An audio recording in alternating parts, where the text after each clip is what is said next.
Devil hunt অভিযানে নির্দোষ কোনো ব্যক্তি যাতে শাস্তি না পায় সেজন্য প্রয়োজনীয় ব্যবস্থা নেওয়া হয়েছে, এই কথা জানিয়েছেন স্বরাষ্ট্র উপদেষ্টা জাহাঙ্গীর আলম চৌধুরী। রাজশাহীতে আইনশৃঙ্খলা পরিস্থিতি নিয়ে মতবিনিময় সভা শেষে তিনি বলেন, বিশেষ এই অভিযানে রাঘব বোয়াল চুনোপুটি কেউ ছাড় পাবে না। যারা শয়তান তারাই অভিযানে ধরা পড়বে। রমজানে নিত্য পণ্যের দাম নিয়ে উপদেষ্টা জানান, কৃত্রিম সংকট তৈরি করলে ডিলারদের বিরুদ্ধে ব্যবস্থা নেওয়া হবে।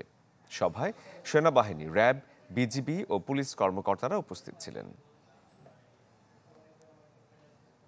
বড় ছোট কোনো ভেদাভেদ নাই, যে আসবে এই জালে সে ধরা পড়ে। এই জন্য যেন নির্দোষী যেন কোনো অবস্থায় শাস্তি না পায়, এই জন্য যত ধরনের ব্যবস্থা আমরা কিন্তু নিচ্ছি।